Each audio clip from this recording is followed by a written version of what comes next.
boom. Bow, bow, bow, bow, bow, bow. Big up, everybody. Welcome back to TJ Warren TV. Welcome back to another American Idiot Show, a special edition of the American Idiot Show.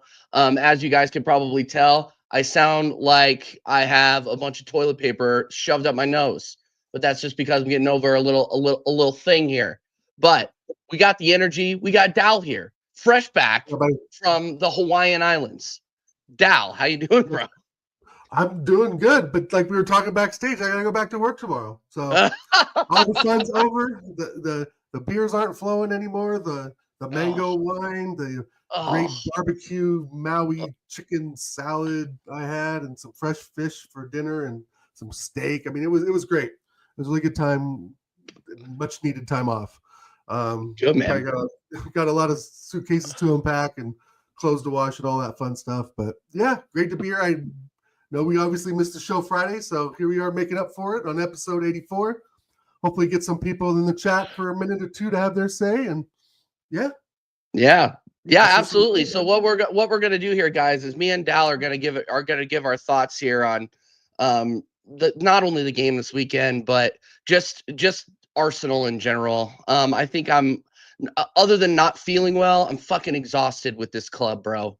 I'm fucking exhausted. I'm exhausted with this leadership, this manager, these players. Everybody's going to get it today. I'm not going to lie. So what me and Dal are going to give our takes real quick, and then we're going to throw the link in the chat, and then we're going to have whoever wants to come on for, 4 or 5 minutes. Let us know how you're feeling. Let us know what's going on. And then we'll move on to the next person. Until we feel like ending. So just being real. So we'll see how you feel, bro. See how the sickness is going. Yeah, we'll see. This is the most active I've been in like 5 days, but we'll be all right. We're good. We're gonna keep it rolling. So Arsenal draw at home, Everton. I am just absolutely fuming. After I watched that game yesterday, I just went back to bed because what was the fucking point? I think there's no ideas, no attack. We aren't clinical enough. We can have all the possession we want, and that's all the top gooner like Arteta inners are saying is okay. Yeah, we're just gonna sit here and we're gonna tout how much XG we have or tout how much possession we have. But the last time I checked, you determine winners by how many goals you score. You have to score more goals than the other. I don't know. I'm new to the sport.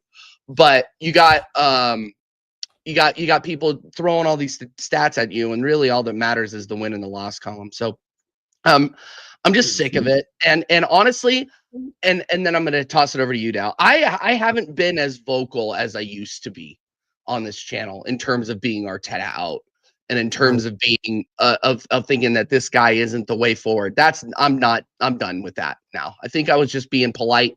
I was trying to back the boys and see, if we could actually make some waves this season. And no, I'm finished. It started to turn for me at Bournemouth, but after yesterday, I'm just completely finished, especially after you see how much turmoil there is in the league table right now with teams dropping points left and right. We have the opportunity. I felt like this year was the opportunity for us to win the title because Liverpool didn't look great.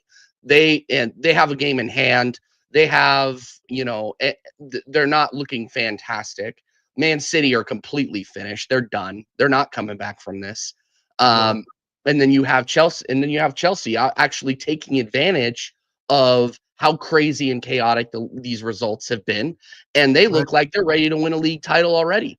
What phase is Maresca in? And go ahead. Well, I could keep going. I know. I'm sure you could absolutely go down the table, and everything leads back to an Arsenal shit show that we saw over on Saturday because teams are getting results, right? Well, Man United, they with Spurs win, I think they went from 13th to 13th today. So at least there's a plus in that. I believe maybe 12th. But yeah, with the Chelsea deal, bro. Here's the thing: 1.2 billion spent can make any team look really, really good. Let's be honest. And I'm not trying to slam Chelsea, but they have 40 players to choose from. They bought some of the best names in Europe. Besides best young names too. Best young names too. So they're building a real project there. But again, 1.2 billion spent. But the funny thing is, TJ, we know that's not far off from what we spent. I mean, 850 mil to 1.2 bill. Come on, 400,000. You know, what, 400 million? Just another 400 million dollars. I mean, just, but before, right? And so you get 4 Declan Rices, right? Right. I know, and I got to say, Declan Rice ain't the Declan Rice he was a season ago. I'm sorry. Yeah, no, you're right. Well, I think it's just I could go by player, bro. I'm looking at a 6 to 7 player clear out, if not 8 already. Dude, well, and you know what's so crazy is I brought that up. There's an echo there on your end for some reason now. Okay, now it's gone. I know I brought that I brought that up on Mo's show and on Flawless's show about how I think there are 4 players in the starting lineup, including the goaltender, that I'm like, okay, we have to hang on to these people. We have to hang on to them, but the rest of them can go. Like, we can go down the list. I mean, in terms of people that have been absolutely disappointing, like Martinelli, Kai Havertz. Oh, Jesus. Trossard hasn't been great. Anybody we've played at left back, it's just been absolutely unbelievable. And now you have to look back at the decisions that we've made, not only over the past 12 months, but over the last 4 years, and say, look, like, we've been consistently making, we've made some good decisions, but the amount of decisions that ended up yielding results and the amount of decisions that didn't there's a difference. And the negatives outweigh the positives at this point, because we're absolutely starving for trophies. We don't look any closer than we were 2 years ago. Look, and I'm going to be honest with you. Don't be surprised for us to take all the cups seriously now, because we're already out of it. Like, watch Arteta throw everything at the Carabao Cup. Watch him throw everything at the FA Cup. Watch him throw everything he can into the Champions League, which I don't think we're going to go very far in the Champions League with the way that we're playing. But it's one of those things where now, like, it's over. I'm fully Arteta out. I'm going to be 100. I'm going to be very, very vocal and very, very, very, very. I'm having trouble forming the words.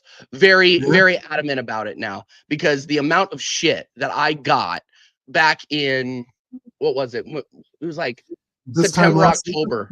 No, it was like September, October of this year, when the football wasn't that good, but we were still getting results. And I'm just kind of like, this is eventually going to fall off. And here we are. Third place and without a prayer. I think I've been echoing the same thing. If you aren't scoring goals from open play, you are not going to win matches, and you will not win matches alone on set pieces. Yeah, I mean, it's happened. Luckily, it's lucky that we've scored those. Everton, they defend them well. Inter defend them well. I mean, we could still be playing that game today and we wouldn't score. There was images. I think I shared it with you. What up, Tony Claude? I think there was images I saw where Saka was running with the ball, and there was literally 8 Everton players all around him, and not one Arsenal player within 5 yards of Saka. It was just under siege. The attack is impotent. I think that maybe there was a penalty on Thomas Partey. Possibly. But again, it's like we're relying on set pieces, penalties, and Saka and Odegaard to do everything.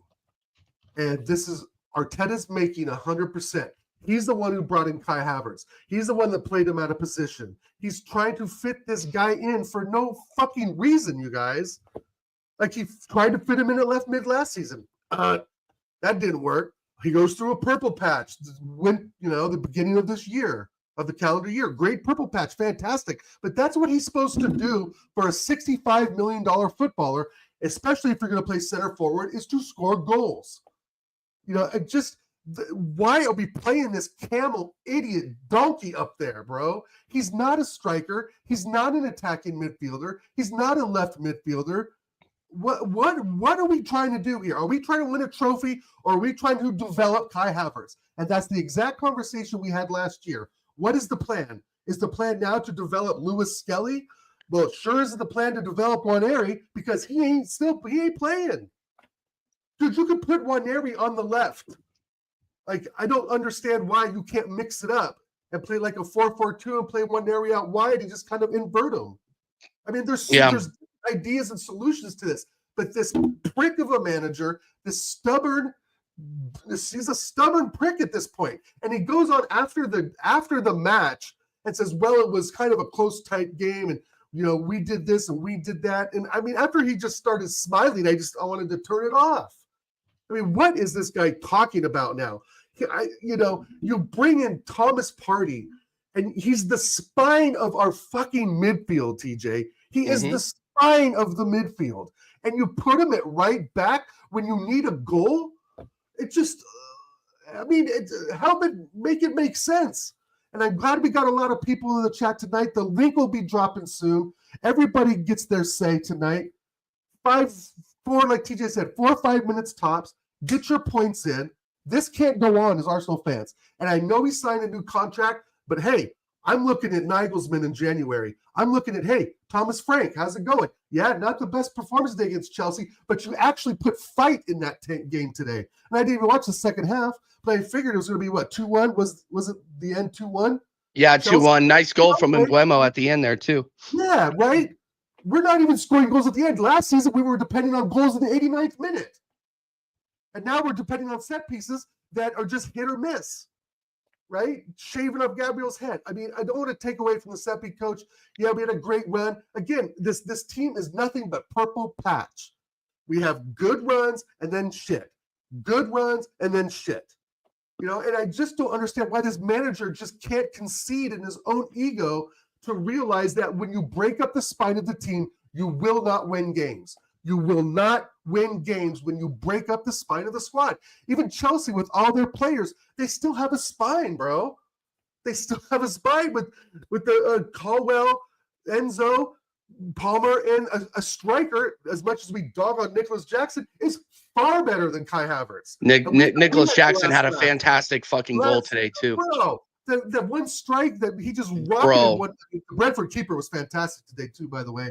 But I mean, come on, man. Nicholas Jackson is levels in just athletic ability over Kai Havertz, let alone his goal-scoring prowess or whatever wank shit you want to say he's got. He's athletically superior. Call him Hudson-Odoi, athletically superior. Ingala, athletically superior. These guys are athletes. Kai Havertz is a fucking privileged German who was rated as a top talent when he was 17, and he's never lived up to that, except for a touch past the keeper in the Champions League. Shout out Don C. Shout out Prime. Shout out Surafel, Mr. Robo. I'm just done, bro, and it's great to see everybody in the chat. My mind's scattered. I'm back from vacation. I feel like I want to cook, man, but I want to hear what people have to say. We put the link in the chat. We put the link in the chat, people. So you guys, we're absolutely fuming. Dal can't form the words because he's angry. I can't form the words because my brain is absolutely mush right now. But, I agree with everything that you said. I mean, and you look at the finishing ability of serious strikers in this league. Nicholas Jackson, he had a very, very hard season last season. We could all admit that. Missed a lot of sitters. But this season, he has been absolutely cooking. Yeah. And Maresca has these guys absolutely cooking. And here's the thing. Positions. Imagine that, TJ. He actually plays them in their freaking positions. Yep. No, absolutely. Go figure. And they go out and, he probably said, look, we need to go out. We need to get ourselves a serious winger. What does Todd Bowley do? Todd Bowley goes out and gets him the best available winger on the market. We hesitate. Isn't good enough, and they know there's. Sorry to interrupt. They know there's a gap with Mudryk, and they filled it with Neto because there was a drop off with Mudryk. We all called it out last season. He's pretty average again this season. He comes off the bench, I think, once in a while. But I mean, they filled what needs to be done. We go and buy left back Calafiori. Yeah. To fill what? There's no gap there. We had 2 left backs already. Yeah, we had 2 left backs already, but the problem is that they can't stay fit or they can't stay in form. And you're never going to see Kieran Tierney on this. And this is why big up Mr. Robo TV every single time. This guy's been retweeting me on freaking Twitter all the time. It makes me feel loved. No, he says rather play Timber at left back than Tierney. Pathetic. No, I think that's absolutely ridiculous to me because you see how well Timber does. Like Stevie Wonder himself could see how well Timber does inverting from the right back position, getting back, creating chances, creating space for Saka and Odegaard in the final third. He's been absolutely kicking ass. And then we get one injury. He has to play it. He has to shift him over to the left and put Partey at right back. It's just absolutely ridiculous to me. Timber is not a left back. Like, I hate to say it. Timber is not a left back. He is a right back. He is a fantastic fucking right back. He's better than Ben White on the average. Like, and I hope Ben White comes back soon. I hope he gets there. But yeah, exactly. Ben White? Well, I didn't know he was still in the squad. I thought we loaned him out to Stockport or someplace. Really? Ben White's still part of the Arsenal Football Club? We'll see how long that lasts. Yeah, well, you can say that about a lot of teams. A big up Will. He's an absolute fucking fraud. Big up Will. I saw him on a milk carton when I was in Hawaii. Yeah. Big up Will every single time. And we're gonna end up shipping Saliba over to Real Madrid, dude. Like, watch. The heads are already turning. Saliba will not be here next season. Like, I hate to say it. What? I will be surprised if Madrid going for both 150 mil. Dude, if we let him go for less than 100 M's, it's cooked, bro. It's cooked. We got our first person. Yep. We got our first person backstage. Big up Don C, my guy making his debut. What's going on, lads? How you doing? This is my guy Don C. Don C. I don't know if you've ever met Dal, but we've done Flawless's show together, and this guy is an absolute fucking real one. He knows what's going on. Don C, tell us what's going on. 5 minutes begins now. Let us know what's going on, bro. I'll try and keep this quite short, because I lost my voice. I'm just coming over a cold. Big up my sister for her birthday yesterday. I would hope that Arsenal would do a win, but fucking Arsenal, this pussy old team does what they fucking do and piss me the fuck off. I could just about speak, but I've still got time to cuss Arsenal. When True say it's TJ and Dell's show, I'm coming up here to tell Arteta to get the fuck out of my club, you pussy old. You can go take that pussy old Zinchenko, take that pussy old Jesus, I see that Man City are in the dirt, let's return back to sender. Get a quick FedEx, I'll pay for whatever you need to pay for, to get me the fuck out of my club. Should tell you why? Because they are pussios, I can't stand them motherfuckers. So I'm trying to speak here. My voice is hurting me. All right. Look, right. You're cooking. Yesterday, when I saw the fucking match, I said to Flawless, I said we ain't winning this shit, again. Against a fucking Sean Dyche team. It's like Tony Pulis, 2.0 v fucking Dyche, and we can't even fucking beat the team that everyone's fucking beating. How? Make that fucking make sense to me, We're still playing, what's his name, fucking Martinelli, on the left-hand side. He went against a fucking 39-year-old geriatric pussyo, and he couldn't even run past him. He had 9 dribbles, and once he put a fucking ball in, Make that fucking make sense. You're 23 years old. Okay, when Ashley Young started playing football at 19 at Watford, Martinelli was just about 3. Just about 3, right? Yep. Then 2024, Martinelli's 23. My man is fucking 39 years old, and you can't even run past him. Are you fucking stupid? That's just like me running against my mum in a race. I wouldn't even let her beat me because you know what, I'm competitive like that. You know what I'm saying? My kids try and race against me. I used to go to their school races, back in the day, when my kids were a little bit smaller, I used to breeze past every parent. You think I give a flying fuck how old they were, This is a professional athlete now. A professional athlete. You can't even fucking run past the player. I can't even talk about Sterling because he's not even playing, But fucking send him back. Sterling. I forgot he was even a part of the squad. Bruv, I'm going to call him Euros, because we don't see that shit in England. That's what I'm saying. We don't see that shit. I'm sick and tired, I'm sick and tired of this bullshit, bruv, We needed a striker. On Flawless's show, what is it? Come August, he said to me, Don, what do you think about the transfer window? I said, okay, what do I think about the transfer window? We all knew we needed a striker, My striker was Ollie Watkins, right? Not really Tony, because there's a reason why no one wants him. Right, my striker was Ollie Watkins. He scored 19 goals and 13 assists. You got to respect best striker, best all-around striker in the league last season. Yeah, I agree. And do you know who we got? We got Calaflori. Yeah, whatever the fuck his name is. We got the Beast Moreno. Yeah, all right. On what was it? Yesterday's game? Was it yesterday? Yeah, that's how bad it is there right now. Yeah, yesterday's game. You're trying to I forget saw you.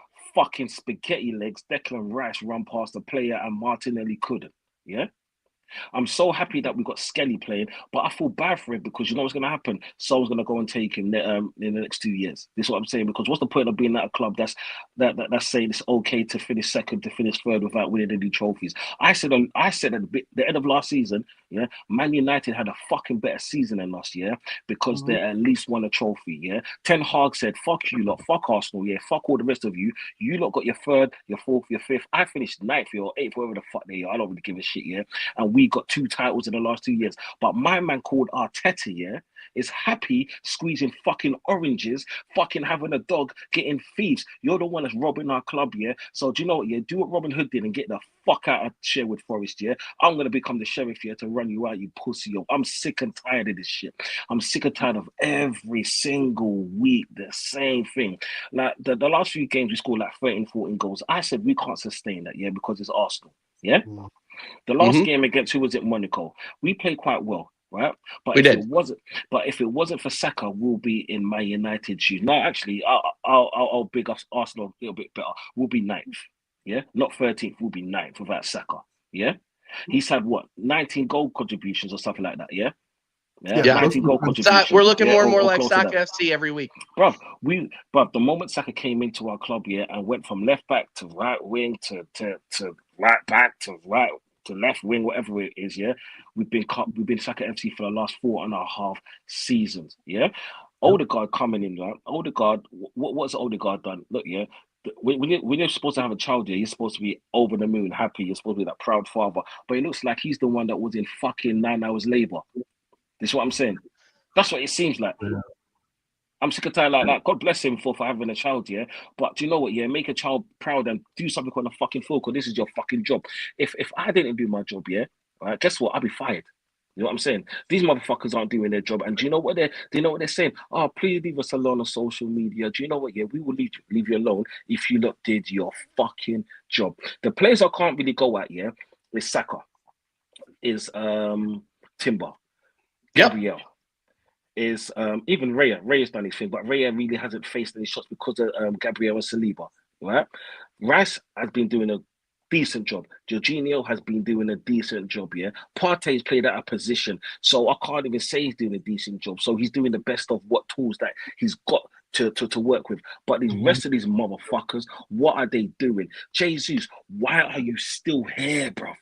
Yeah, your name is Jesus. Yeah, if you spell it, it's named Jesus, blood. The man that turned water into wine, the man that walked on water. Yeah, but it looks like you're just paying for the fucking ops every single time you step onto the field. Last week, you had a chance to put us up. Yeah, guess what you did? You stopped right in front of Leno, you piece of shit. Yeah, and I'm supposed to be happy. Havertz the key. The key for what? The key for a padlock that can never be open. This is what I'm saying. What's he got the key to Delilah's panties? This is what I'm saying. I'm sick and tired of this bullshit. I'm sick and tired of this bullshit, yeah? I was born and raised in Islington, right? I live around the corner from the Arsenal Stadium. Nice. It would be so nice for me to even for me to see a parade, right? Coming down the road that's like 4 roads away from me, yeah? And it's not the FA Cup. Yeah, I want a Champions League or Premiership, yeah? And guess what? He's been here long enough. He's spent near enough 800 million, yeah? And okay, cool. With inflation, I get it, yeah? But can you imagine we go down as the team that spent near enough 800 million, yeah, and won nothing, yeah, and lost the manager? Can you believe it? Now Arsenal fans will be listening, yeah? Can you see why we are the laughing stock of fucking football? At least with Tottenham, we know what to expect. They're like Reese's Pieces. No, not even that. Do you know Revels? We got a chocolate called Revels. You never know what you're going to get in the pack. This is what I'm saying. These pussy-holes, right, yeah, every single week. I don't know if they're going to be happy, they're going to be sad. Do you know what they remind me of? They remind me of like my ex on a fucking period. You know what I'm saying? When it's at that time, yeah, I ran away, and that's why I never went back. This is what I'm saying. That's what they fucking remind me of. Man. And I'm still here scratching my head thinking, why, Lord? Why have we still got this pussy? The only thing that's shining in North London, yeah, is this fucking light behind me because it ain't you playing, you pussy. You know what I'm saying? Yeah, I'm we can see what's going on, and we're just football fans. Your Arteta's supposed to be the chief, the man, the head, all the rest of that bullshit, yeah? But what the fuck is he doing apart from bringing in thieves? Yeah, why didn't you go and steal the Premier League or fucking Man City? Yeah, Slot coming in his first season and show you what how to do it, and not even buy a single player. How demoralizing is that for this team? How demoralizing is that? Yeah. And to Ray, yeah, shut up. Once you say your team is going to win the league, that's when I will actually be nice to you again. Yeah. Until then, keep it stum, because I don't want to hear about, oh yeah, but Chelsea's doing this, but back your team. I know my team ain't going to win the league. I'll tell you why, because I know my team. History has shown me time and time again. The best chance that we had to win it was when Leicester fucking won it. And what did we do? Then it was 2 seasons ago. And what did we do? Then it was last season and what we're going to do. And now this season, what I'm watching the matches, yeah, because I'm a loyal fan. Experimenting. Yeah? He's still experimenting, dog. Experimenting what? Experimenting. Bro, he's experimenting to Frankenstein. He's tearing apart the spine of the squad for his own ego. For his own ego. He's Frankenstein. He's taking bits from here, bits from there, bits from there. This is what I'm saying. Next thing you know, he's going to take out fucking... Do you know what? Yeah, I blame Kim Kardashian, because the moment she went to our club, we just went downhill. That's what I'm saying. Keep that fake ass bitch over there, bro. Like I can't do it, bro. I just can't do it. It just does my head in, bro. I know I've gone over 5 minutes, and I apologize. Yeah, it's all good, bro. No, this is therapy. Pussy, oh, bro. This is what I'm saying. Like when I saw you come up here, I was like, you know, I'm coming on this show, and I left my missus watching the Jamie Foxx on Netflix thing, yeah. And I'm like, do you know what? Yeah, fuck that shit. I need to speak this shit, because you know what? Yeah, I need to actually get all of this like mucus and everything out of my body, because I've been in bed for the last 3 days, right? And then I wake up to watch this bullshit on TV, yeah. And do you know what I said? I said I should just switch off, yeah, go back under my covers and get cozy, because at least I'm happy doing that, because I did it. I wasn't happy watching that performance. I was seeing left balls to fucking that pussy on Martinelli, yeah. Then we couldn't get past. Then he couldn't run past a 39-year-old. So we passed it back to Declan Rice. Declan Rice passed it to Jorginho. Jorginho passed it to Saka. Saka got past his player, but guess what? We had the key in the middle, yeah, and the key can't open no padlock because he's fucking whatless. Do you know what? Who I can say Havertz is like? You see when you buy a dog, yeah, and then you realize the balls are cut off so you can't breed the dog. That's what Havertz is, yeah? He is fucking whatless. This is what I'm saying. There's no point of having him. This is what I'm saying, yeah? He can't do a fucking striker's job. He can't play in midfield. Like, do you know what, yeah? I heard that fucking Gabriel's going to play as our new number 9 because he scored more goals than him, the pussy, yeah? I'm sick and tired of this shit. I'm sick and tired of this fucking bullshit. That's what I'm saying. This mediocrity, side-to-side football, you won't let these players expand. These players are artists. Let them create art. That's what I'm saying. Let them be Picassos. If they failed, you know what? Yeah, at least they failed trying. But you can see that they're not even trying. The handbrake is on. Like 2 seasons ago, I heard someone say that Martinelli, yeah, he scored 19 or 23 goals, whatever, yeah. I don't care about that, because we won nothing. And he scored 4 goals. Jesus' last goal was against Nottingham Forest in January, yeah. Make that make sense. And I'm supposed to be a happy fan. Why? Because we drew against Fulham, a team we should have fucking destroyed. That's what I'm saying. Yep. We're supposed to be title contenders if you're looking over the last 2 years, yeah. But we are just a bit better than Tottenham. At least with Tottenham, you know what you're going to get. You're going to get failure, but vibes. With Arsenal, the vibes are gone, so it's just failure. Facts. Hold on 1 second. 1 second.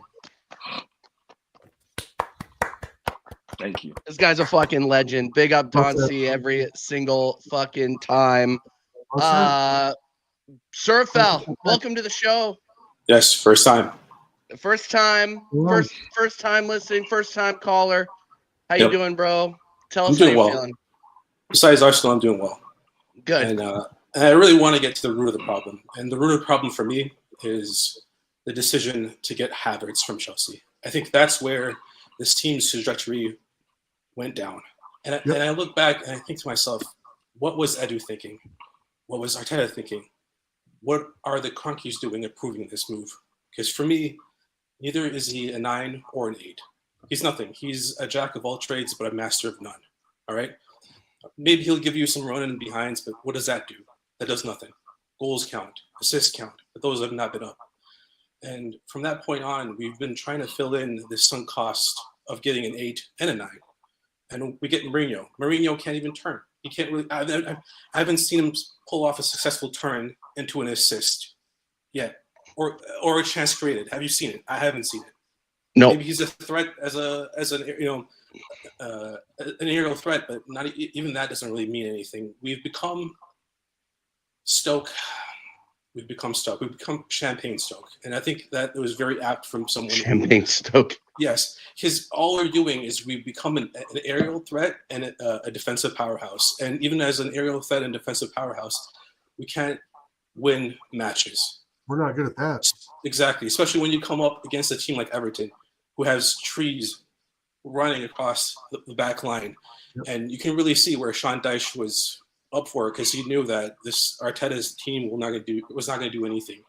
And I'm tired of seeing this travesty of Partey at right back. Partey is key to our transitional play.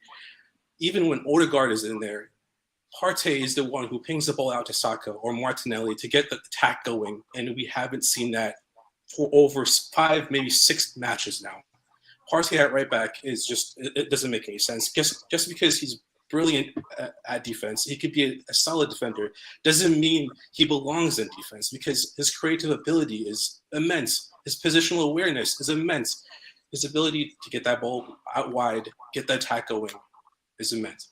And I think what I've seen so far is those shifts that Rice can put in, those last-minute winners that Havertz or Rice would get are gone now. That kind of luck has run out. And there's nothing Arteta can do. Arteta has become Pep with hair and just one FA Cup. That's what I'm describing him from this point on. And you can see the same overcomplication going on with City. Because just because certain players are injured or certain players are gone doesn't mean you have to resort to such a system. Just play players in their natural role. Yeah. Why is Partey at right back? It doesn't make any sense to me. Why is Mourinho such a crucial part of our transitional offense? It doesn't make any sense to me, because he can't even turn. And then the likes of Nwaneri and Myles Lewis-Skelly not getting proper minutes. I don't know. Even with the substitutions, they didn't make sense. I think Odegaard should have stayed there longer, but yet again, Nwaneri should have been there a lot earlier, in my opinion. But you gotta juggle the options here. But Arteta is overcomplicating things. We are losing our way. We are losing the thesis of Arsenal Football Club, which is free-flowing, attacking football. We have become a low-block team with just defenders and crosses and set pieces and saying, hey, let's see what happens next. I'm going to leave it at that. No, well said, bro. Well said. I mean, and just to key off of that, just a little bit too, is that I would be fine with playing low block, boring football if it was actually yielding results, right? I've said this a couple of times where I think he's really focusing on the defense and trying to make up for the lack of goals by creating goals from set pieces, which Nico Jover, I swear, he's kept him in the job. I would really be very, very interested to see how many points Nico Jover has gotten us, because open, we don't need a set piece coach. We need an open play coach. I saw that on fucking Twitter. We need an open play coach, not a set piece coach, because we're not generating from open play. I think, and I don't like dragging out these stats, but I think our XG was under 1 yesterday. Yep. And we had 70-80% of the possession. Yep. What does that tell you? What does that tell you? I'm done, bro. Yeah. And Ryan, go fuck yourself. Respectfully, go fuck yourself, because you are the same guy that after we beat West Ham came into my DM saying that we're going to win the league. And what did I say? Absolutely fucking not. Worst West Ham team we've seen in almost a decade. And this is the problem, because I think Ryan is an Arsenal fan in disguise. I really mean it. I think this guy is an Arsenal fan, because Ryan acts like a top gooner. Anytime we beat a team that we should be beating, the Uniteds, the West Hams, the Tottenhams, they're gassing it up like we just won the fucking league. I'm done with these guys, and I'm going to call them out every single time. Big up Mr. 16 out of 10, but you are oh my God, I'm not gonna say it. Sorry, go ahead, Dal. I just agree with everything you guys are saying. the thing is this: is that the recruit not only is the manager's insight of how he wants to win games. I'm curious about the tactics that he tells these kids in there with the pen and the whiteboard of what to do, where to go. He's setting them up already for failure, it seems like. And I don't know if the players are buying into this anymore. I think it's going to come down to a point where he loses the dressing room. That's going to be the end of it. And we can only pray that happens. But the issue is that I think that with Odegaard as captain, he's so desperate to have a future at a club. He'll do anything to be kissing Arteta's ass, to be wearing the headband, the armband, right? I mean, I think he's that desperate of a player to make an impression, show who he is. But what he is not good enough. It's just not good enough. It's great when he has 5-6 yards of space to move and he flicks his hair and does his tricks and his wabonias and shit, whatever they are. But the fact of the matter is that he's not shooting from outside the box. He's not pressing. Remember how Kevin De Bruyne would press, shoot outside the box, loop the ball in, play it back, run off the man, play it wide, come back in. He does none of that. He's too central. He's too compact. And there's times where he slows the game down. And my whole problem with all this, you guys, again, it's the root of it is the Thomas Partey at right back. He took the playmaker that Don C has simply said, and Surafel has said, he's the guy that moves the ball forward. He's the spine of the squad. And if Arteta doesn't realize this after 5 years, then what are we doing here? Again, I feel like we're just trying to build Kai Havertz's career. We're trying to build David Raya's career at the cost of not winning anything. Don't be surprised if we go out and get Marcus Rashford, by the way. Yeah. I'm bringing this up, and people are going to be like, "Oh no, TJ, you're overreacting." Well, I've heard that before. People told me I was overreacting when I said our form could drop us out of the top 4.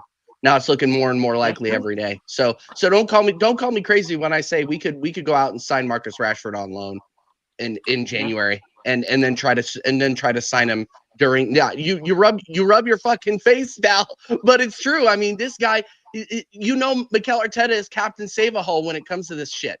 You know what I mean? He'll go out and he'll try to register. Leroy Sané from Bayern Munich. He can go Captain Save-A-Hole, Kingsley Coman. He can go Save-A-Hole, fucking Moro, or the bloke that just scored 2 goals against Real Madrid for Rayo Vallecano. Like, there's options. Go look at AC Milan. Go pick somebody off from Inter. Like, do something. Sorry, though. You see, for Arteta just doesn't understand that he needs a big personality in the changing room. But I don't think he likes that because I think he's so selfish. He thinks that he is the big personality in the changing room. Yeah. And that's and I think that's the major problem. This is why he got rid of all the older players before. Yeah. And just remember, Odegaard wasn't even his first choice. It was Ceballos. And it's only because Real Madrid didn't want Ceballos to go. He was like, okay, we got him on loan again. Yeah. He was injured as well. We got him alone again, so let's take him again. Yeah, let's take Odegaard again to see what he's like. Because remember, after the second loan, we went in to buy him, and they said fuck off. Yeah. So who did we get? Odegaard. This is what I'm saying. Yeah. And Odegaard, unfortunately, Odegaard's not good enough. Like you said, he does his little tricks and his little flicks, but where's that taking us? This is what I'm saying. Like I said, if it wasn't for Saka, right, where would we be? Trossard is dog shit. Yeah. He's Trossard is dog shit. Martinelli is bird shit. It could be 2 different animals, but shit is just shit. Yeah, it's just like when Mr. 16 out of 10 talks. Yeah, no one listens to shit. That's what I'm saying. What you do, you flush the toilet because that's what it's there for. These players, I'm sick and I'm tired of saying the same old thing. It's like rinse, repeat, go to sleep, repeat. Go to work, come back, watch Arsenal, repeat. Do you know what? We're gonna have a good match in the Champions League, and guess what happened to the Premier League? Yeah, nothing. This is what I'm saying. This man is a 1 cup manager. Yeah. So do you know what you do? Go to the Championship. At least you can say to yourself you won something because he's got this arrogance about him. Yeah, and he won another team. And he won another cup of the next man's team. That's just like me bringing up a child that's not my own and leaving my kids to starve. That's what I'm saying. Well, bro, he had opportunity. I think he had opportunities before Arsenal. I think Everton were looking at him. I think Rangers even gave him a sniff. And I believe that Real Sociedad were interested in him before he came to Arsenal. And those are the three clubs he should have gone to, because those are the three clubs that you know that he played for. And I know he's not legendary, I don't think, in any of those clubs. Maybe Everton. But I don't think they would even accept that, right? But he's a rookie coach. And we've invested, like you guys said, almost $1 billion into a rookie coach who I think did have impact at City. I think he probably did work well with Pep. They obviously won the league together, won some trophies, but on his own, this isn't the club for him. He's a bridesman. Agreed. We got one more. We got one more person in the back. We're gonna let him have his say as well. Bring him on in. Big up Macy to Murray. TJ Warren, my good friend. Don't see Oregon Guna. So, brother, they got my guy. Yeah, my first time coming on the show, TJ. Yes, it's an honor. And yeah, as always, I've always liked your show, and I'm here to say my say about this manager and this board. And what can I say? We had this coming. I mean, Everton, this was the game that, no disrespect to Everton. We should be beating them because they're on. No, disrespect them. Screw it.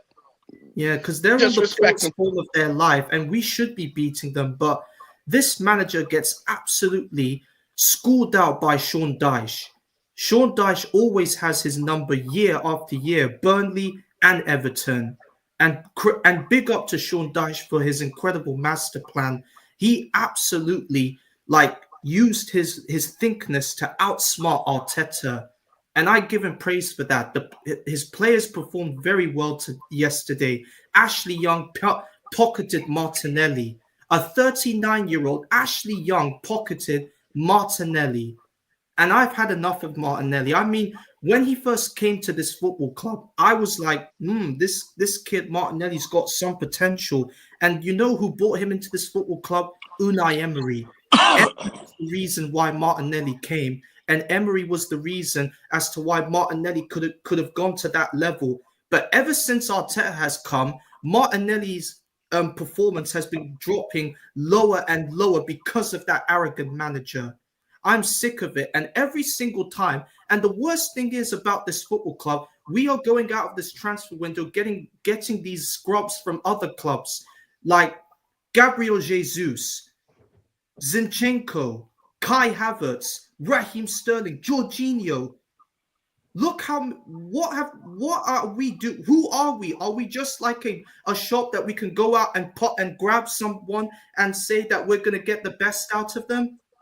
It just doesn't make any sense to me. When are we going to start acting like a big football club and demand more from this manager? But this manager has got the arrogance and the stupidity to be one of the most useless managers on the planet. And I've called him out since he knocked us out of that Europa League to Villarreal, the team that Emery coached, and he was responsible for getting us out that final and of that semi-final. Ever since then, I have threatened him, I have questioned him, and I've said all these rude things about him.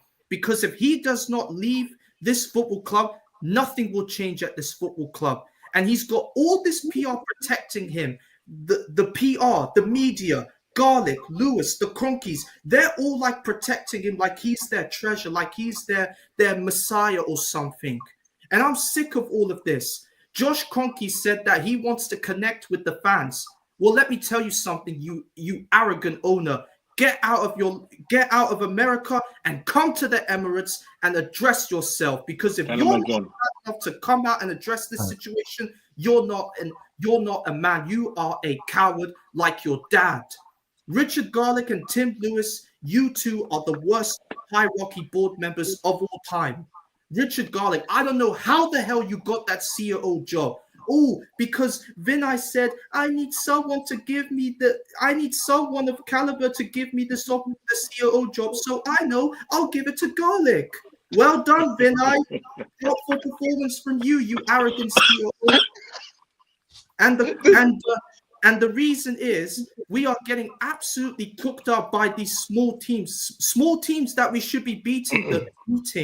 I don't fear the big teams anymore, but the small teams I am worried about. And Wednesday is a very important game for us. And you guys, you know how much this League Cup means to me. I have wanted this League Cup from the get-go. But every single time this manager throws away a cup, I just really want to just put my hands on him and just like say to you, why are you doing this? Why are you knocking us out of this cup game? And I've had enough. And you see what Crystal Palace did today. They beat Brighton 3-1. I'm not even confident about Wednesday, let alone on the weekend when we have to play against them. And I'm worried now because this season will be peaked. And if we don't win nothing again this season, this manager needs to be gone. I am sick of everything about him. His arrogance, the way he comes out and says that he's the Messiah that everyone claims him to be. And I've had it with this fan base, and I've had enough of the PR and the media and those pundits, Ray Parler, Martin Keown, Ian Wright, you three frauds, shame on you. Because you three were supposed to be our best players. You simplify what is the best for this football club. And what has happened to the three of you? You have all turned yourself into jokes. All three of you have turned you to jokes. And all three of you should join Arteta in getting the hell out of this football club. Yes, Marcy. Yes, Marcy. Go on, Macy, son. Yeah. Oh Macy, my God. Cooking. Macy, what season was Absolutely that? cooking. Huh? Let me just shout out Maddie real quick. Big up Maddie. Thank you for the raid. Big up my God Ahmed. Thank you for the raid as well. No. I'll say Big up Capo. What seasoning was you using to season that meat? To marinate your meat? Because you're cooking a hell of a storm out there, brother. He's cooking. You cooked. You cooked. The thing is, Don, I was on Northside's channel and I was like cooking Arteta there. So I mean, this is my first time on this stream, but I've been on Northside stream multiple times. So big up to Northside. I gotta shout out Macy. Yeah, bro. I've been connecting with you now for the last 2 years on Jez's channel, and you always come with the facts. Thank you so much for putting yourself out there and making your opinions heard, because you are a real one. You have been Arteta out, like you said, for years now, right? The Villarreal was, I believe, what, 2 season ago? Yeah, when Emery knocked him out. So. But no, big up to Macy. He's been a real one in the community for a long time. And much respect to you, bro. Thank you for coming on. That was a great swap, I'm always there for you until the end. Absolutely. Yeah. Big up. Okay, so big up all three of you guys. We're gonna shuffle out and get new guys in here. Big up Surafel, big up Don, big up Macy every single time. Thank you guys so much for joining. We will see you guys next time, okay? Thank you guys. Yeah. Big up every single time. All right, next up. Great first round. This is fantastic. These guys are cooking, bro. I'm over here taking notes. Speaking of people that can cook and people that are in the right mindset. I told you about this guy, and I wanted to bring him on. We're going to bring him on for a real show, but he's just called in. Big up, Ozzy, my guy. What's happening, bro? What's up, bro? Matty Raid, man. I come through the Matty Raid. I was just on Matty. Bro, I've done about a good 5 hours today, man. I was on whose show was I on earlier, man? You know, X-Rated Aaron. Yeah, I know Aaron. Aaron's been on the show now. I done about 3 hours with him. You did. I saw that. Some of that. Yeah. I was on. I'm just come through from Matty's show, and I see your show now, man. Listen, man. I got ammunition for this club, man. I can't run out, bro. Let's fire away, man. I'm getting tired, man. I'm seriously getting tired of watching Arsenal, man. Like, literally, you know, on yesterday, man. I watched the first half, and the second half, man, it got to the substitution, and I was like, man, nah. I started getting tired, man. I started falling sleepy. I could you not, guys, yeah. I invested in one of these chairs, one of the best investments. Guys, if you sit on a laptop or work all day, get yourself a good gaming office chair, yeah? Yep. This thing's got a footrest, massage, everything, yeah? This is what I done, guys, yeah? I just went like this, and I fell asleep like this, guys. I just fell asleep like this. This was me in the 70th minute. I was like this, guys. I woke up. I was like, shit. The game finished. What was the score? What was the score? 0-0. Ah, fuck this shit, man. That's brilliant. Like, it's so sucking, man. It's so sucking watching this team.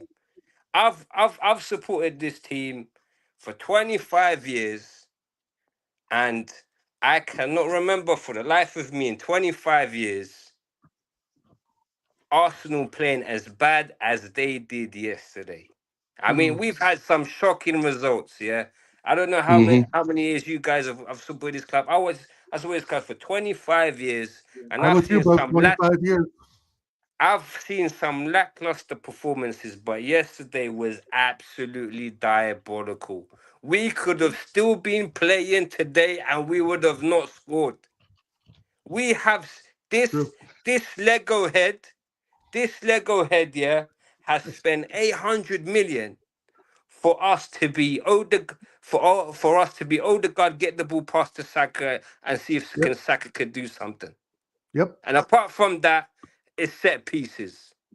This is what it's come to, guys. 800 million, 5 years into this process. Are we meant to be back in this? I've had enough. It's getting dire right now, man. This season the cracks have really started to show. And the other thing, guys, I want to say, yeah, you know, after this season, which people are not ready for, 800 million spent and 5 years, and we need a flipping rebuild. We need a flipping rebuild, guys. You have an 8-player clear out, bro. We need a left winger. We need another box to box. We need 2 fullbacks. We need need a striker. Bro, that's not it. And another right winger. Listen. I want to do. Listen. Yeah. I want to see if you guys got enough fingers for this. Yeah. We need a backup goalkeeper. Yeah. We need a backup goalkeeper. We still need to sort out the left back position. Yeah. We need a backup number 10. Yeah. We need a backup right winger. Yeah. 2 of our strikers that cost us 110 million and that are nicking £550,000 a week. That's 2 strikers we need. Yeah. How much a week? 550,000 between them, guys. If you don't laugh, you're gonna cry. Havertz the donkey that's backing out of challenges here. We've got 2 strikers that's on 550,000, yeah, that are backing out of challenges. Yep. Yeah, that's 2 strikers. Keep counting, guys. I'm not done, guys. Yeah. Okay, that's 6. You had Jesus and Havertz out. That's 6. Martinelli's down. Martinelli's trash. We need a backup. 7. Trossard is trash. That's 8. We need 2 left wingers. 9, 10. And we need a bench, guys. You're talking 14 players, bro. 800 million, 5 years into this flipping process, and that's what we need. How are the Cronkies supposed to buy 11 to 14 players and keep the manager? Please tell me any of those positions that I've mentioned that don't need to be addressed. Tell me if no, I'm you're wrong, spot guys, on. Yeah, no, you're spot on. Yeah, 100%. Goalkeeper, left back, backup number 10, backup right winger. We need 2 flipping strikers because these guys are trash. We need 2 left wingers because those are trash. And we need a bench, guys. Yep. 800 million spent, and we 5 years into this, and we in a freaking rebuild, man. Wake up, guys. How can you support this shit? It's been 5 years, and this manager can't play against a low block. No Reece Nelson, no Emil Smith Rowe, no Fabio Vieira. Marquinhos is coming back. Woo! Can't wait for him to get a couple of assists this season. Yeah, the guy that scored 1 goal in the Europa League and cried and then fucked off back to Brazil. Unbelievable. Unbelievable, bro. No, and that's Bro, the worst do part is that you want me to hit you know that there are people that would trust him to spend that money, right? Like that's the most infuriating thing is that I think a lot of the fan base is starting to split a little bit. A lot of the fan base is starting to turn, but it's not enough. And I see some of the guys that were bigging him up and keeping him in the job, forming this whole big old cult of personality around him. And now they're starting to turn. And I want to point at them and be like, this is your fault. You're the same guy that was bigging up King Kai, Mikel the Beast Moreno, shout out fucking Tony. You know, like this is your fault because you backed these mid players coming into this squad thinking that they were going to be the magic puzzle piece. Moreno was never going to be that guy. Kai Havertz was never going to be that guy. Right. You know what I mean? Declan Rice, I still think he has a career. He's a solid player, but he has not played up to the $100 million price tag. You know, and the list goes on. We bring in freaking, what's his name? Fucking Tommy Setford from Ajax. And he's supposed to be the next our backup goalkeeper. But no, Mikel Arteta figures, oh, no, you know what? We need to go out and get Neto on loan because this kid isn't good enough yet. Like, what the fuck are we doing? 3 goalkeepers what are we in 2 doing? windows, guys. 3 goalkeepers and 2 transfer windows, yet they will not bring us a striker. We let Sancho piss off to the west side while we go get Sterling and pay this cat $100,000 a week. I don't care how much Chelsea's paying for Sterling. Like the financial model at Arsenal is completely blown out of proportion. They don't know how to evaluate players. They don't know how to give valuation to the players that we have to sell them on. Right? And I mean, we've replaced David Luiz and fucking, Socrates. We kept Koscielny, Mustafi. I mean, the names go on and on and on, right? And we finally think we get our defense settled. Nope. Let's mix it all up, ditch Karen Turney, bring in this Italian kid who still listens to Pearl Jam like it's 1996 with a fucking stupid haircut. And then we play our spine central defensive mid at right back. This manager deserves to get fired, bro. Does he want to get fired? I mean, is there a point where he's kind of like, oh shit, it didn't happen these last 2 seasons. Well, I'm just gonna fuck around with the club now, and all of a sudden just gonna just do what I want because they ain't gonna fire me. I love Pearl Jam too, Capo. Jeremy spoken. So the thing is that honestly, you hit it on the head. It's a clear out again, bro. 25 years, a clear out again. Like, what are they? I don't see, like, what I don't understand, guys, is this. What are we seeing that Arteta is not seeing out there on the pitch, on the fucking sideline every weekend? Why can we all see it, but he can't? Because it's arrogance. It's arrogance and it's ego. You're on mute. There you go. Okay, you're on now. Go. Guy is one-dimensional, guys. We've watched this guy for 5 years not have any tactical nous in game. 5 bloody years. All he does is to do like-for-like substitutions and hope they can get the job done. Guys, yesterday against Everton offered no flipping attacking threat. And he's bringing Jorginho on and playing Party on at right back. What the fuck for? They're not even attacking. He's stupid, bro. I just put it down to being a fucking dumbass. I don't know what else to call him at this point. Like, what is that? Like, what are we like exactly, Ozzy? Why would you make that change just to invert Party? Play a 3-4-3. It's not rocket science. I mean, just play a 3-4-3, Arteta. That's really what he wants to do. Because that's what he's doing when he's inverting a left back and a right back. You're just playing 3-4-3, but it's not. And that's what makes it complicated, I think, for the players because they don't understand. Like, all of a sudden you see him at right back. Oh, he must be inverted the midfield. I mean, I think it gets in the players' heads. Don't you guys think that too? When you see players that you train with week in and week out, you've seen them at other clubs, you know who they are in some aspect. I mean, Ben White doesn't know anybody because he doesn't watch football. But, you know, these players know each other. They know their strengths and shit, right? So what do you guys think about, like, why is he doing this? Again, it's got to be more than ego. And that's a good answer. but that's not a coach. That's not a technical answer.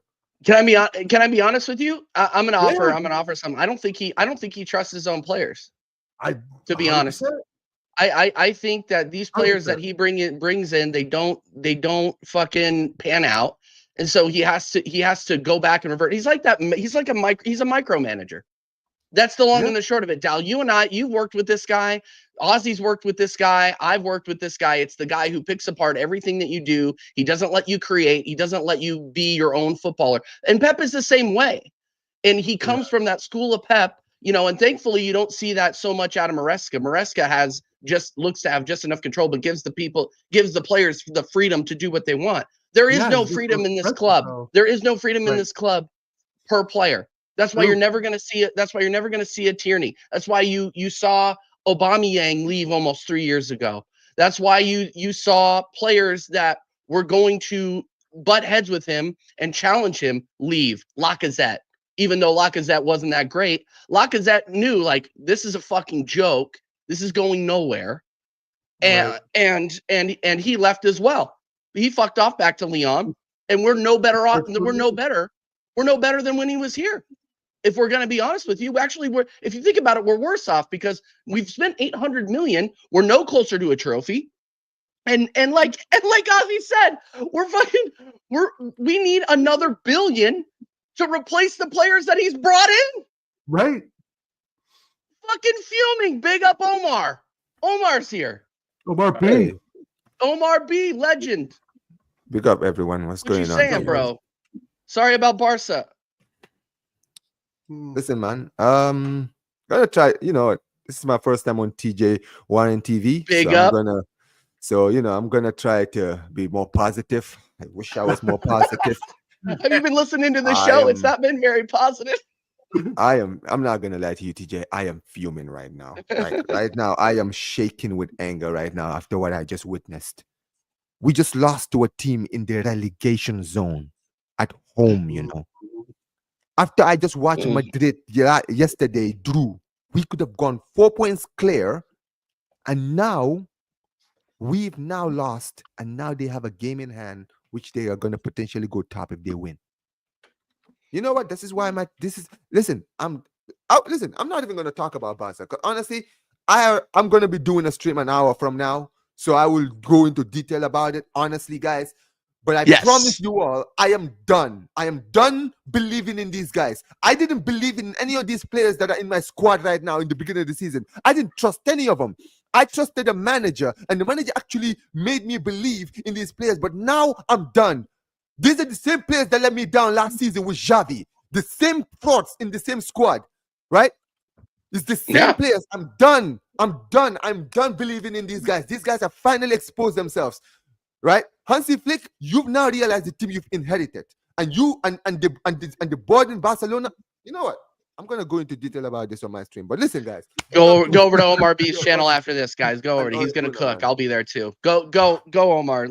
How are you feeling about Arsenal though? How are you feeling about Arteta? Obviously, if you've listened to the show, you and I have talked in chats before and things like that. You know my position, but how are you feeling after this weekend's results and honestly the results from the last 3 months? I mean, it's just Arteta being Arteta, really. If I'm gonna be very honest with you, all right. Listen, you guys are Arsenal fans in here, right? And you guys watch. You guys have been watching this for the past 5 years, right?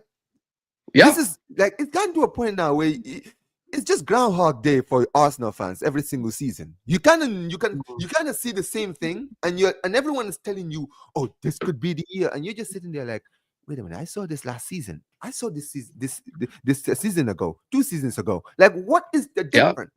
And it hurts when you start seeing the decline coming, and you already knew it was coming, but then you're like, oh my God, there it is. It's actually coming. Like, I watched like that Fulham game, right? It's basically, when I watched that Fulham game, I said, I thought you guys were gonna win. I predicted 3-0 on Americans on the comments that day. I said that you guys were gonna win 3-0. But I'm sitting there and I watched the game and I was like, this club, man, this football club is just the gift that keeps on giving. And until you guys get rid of your manager, nothing will change. If I'm gonna be very real, because I'm gonna just put it out there, TJ. This guy is not a manager. Don't get it twisted. Has he done a good job at Arsenal? He's not done a completely terrible job. But this man has been highly rated for 5 years. For what exactly? Because in order to be rated, you need to actually bring something to the table. He's top rated because of the vibes that he brings. The vibes. And also being Pep Guardiola's understudy. Vibes FC is what we are. Sorry, I didn't mean to interrupt. No. Trust me. I'm curious because I speak to Northside. You know I speak to Northside a lot. Yeah. Right? I speak to everybody, right? And this is the first time I've actually spoken to you about this on your channel, and also to everyone here. Ozzy, I've actually spoken to you on Northside's channel, I think, as well. Mm-hmm. The thing is, every time I watch Arsenal, it's like, bro, I already can see what's happening. And the funny thing is, I said this yesterday when I was talking to Northside. I'm like, you've watched Liverpool in the last 3 games drew 2 and not play 1, and somehow, some way, you haven't taken advantage. You could have literally drawn the gap. I know they have a game in hand, but being behind them the way you are would have actually done so much for you guys, right? But once again, and I said it on my on Northside stream, it's kind of like this is the Leicester season, where Leicester, in the moment that they were dropping points, instead of Arsenal to capitalize, they would go and lose at home to Watford or Leicester or whatever, Swansea City. And I'm like, yo, this literally reminds me of the Leicester season. And the funny thing is, if Arne Slot wins the league, that is the moment that I think every single Arsenal fan, even the ones that are always trying to defend this every single time, will finally sit down and come together and say, you know what, Arteta, you're done out here. The moment that this man right here just arrives to the league and wins the league over you, after we've been trusting the process for half a decade. Here's what I think, Omar. I think if we win the league once, that's it. I don't think we go on a run. I don't think we win it. If we win it, let's say miraculously next season, we ain't gonna win it the season. If we win it, we shithouse it. It'll be shithoused, right? Exactly. Mm-hmm. And that won't impress anyone. That won't impress any top marquee players to want to join. And we'll just be back in the same merry-go-round again of getting above average players, good that aren't great. Potential, and also this obsession that your manager has. It's the same arrogance I see in Pep, and I feel like that's the arrogance that he has is why right now he's struggling with City, right? This guy has been winning for so long with so many different teams. He just thinks I can just bring up any team and now just win because I'm a winner. I don't lose. You understand what I'm saying, right? The thing with Arteta is he has that arrogance, but he doesn't have the resume of Pep. I'm like, have the he doesn't have the license to be arrogant. Right? That's my point. Like you're arrogant, but you don't have the resume to back it up. You understand what I'm saying, right? Your resume. Like, think about this for 1 second. Like you haven't done anything in football. With all due respect, as a manager, you haven't done anything. All this arrogance that you have is for nothing. That's why that's why the real people who watch don't rate you. Because you sit there and you look at a player like Kai Havertz, who wasn't good enough for Chelsea, and you say, bring him to my club. I will make him better because I am that good. Right? You go and get in a player like Sterling, who wasn't wanted by Chelsea. Let me remind you the difference between Chelsea and Arsenal. Arsenal were trying to challenge for the league. Chelsea were trying to at least challenge for top 4. Right? You guys are supposed to be aiming higher than that club, but yet you are going around buying their deadwood. I mean, that is literally where I'm like, sometimes this is how you this is like, we sponsored the Caicedo deal. We sponsored the Caicedo deal. I'll never forget that. I will never let people forget that. Is we paid half of that transfer fee for Caicedo. Well, we took Sterling so they could get Sancho. Yep, 60 million. And look, and Sancho's been cooking. Caicedo has been the best CDM in the league so far this season. Maybe second to Gravenberch, depending on the week. Like every decision that we've made, it looks like we've stepped on every single landmine we could. And now we're getting linked to fucking Marcus Rashford because we're Arsenal FC, aka Save-A-Ho FC. Bro, do you see my point? This is why I'm like, this sooner you guys get rid of this manager, the better for you. Because this is getting to a point now where I'm like, bro, I'm a Barcelona fan. I'm fuming today. But if I was an Arsenal fan, good Lord Almighty, man, I think I might actually need to take a break from football. Because I'm gonna be very honest, right? It genuinely makes you want to just tear your hair out. Because it's just like, seriously, are you actually taking the piss? Are you actually trying to like insult our intelligence? Like, you think that we don't watch football, right? No one, when you guys signed Kai Havertz, was sitting down and saying, "Oh, they signed Kai Havertz. Oh man, this is gonna be a good deal." Oh, when you guys signed Raheem Sterling, like you just said it, right now, you guys signed Sterling so that they could go and sign Sancho. If you guys were gonna go sign a flop, why did you guys go in for Sancho? That would literally have been a better deal. Everyone might have looked at that and said, well, he didn't really get a chance at United. Maybe he could do No, you want to know why? No, You want to know why, Omar? You want too. to know why he causes too many problems? That's the thing. We weren't looking at Sancho because Sancho had such a bad rap with Eric Ten Hag. I bet Arteta took one look at that and was like, nope. Yeah, and I don't think it's the Pep thing. Know the European market. They don't know the European market that well, bro. Arteta's confined to what they see in the Prem and the names that he has in his own head. They don't know that there's like a Yusuf Fofana available. That they don't know from Monaco, exactly. This beast I just saw at Rayo Vallecano 3-3 against Madrid. Let's go look at Florent. What about players like Alex Baena? Can shoot the ball 30 yards out. Right? Alex Baena is a perfect example. This guy is in Villarreal. He's got a buyout clause. I've been saying, listen, we need to sign this player, Barcelona, right? Who are you talking about? Alex Baena. He's a player at Villarreal. Okay. He's an attacking midfielder that can play out in the left as well. This kid, every time I see him on the pitch, I'm like, these are the kind of players you're looking at and you're like, bro, you can afford these players. Why is it that nobody, like, bro, how is it like you're Spanish, Mikel? How are you not actually going to La Liga and actually scouting these players? Thank you. Like, makes no sense. And at the end of the day, and you just mentioned it. See, this is the thing. Him and Pep, they do this thing where they don't want to deal with how do I call it? What do you call those football?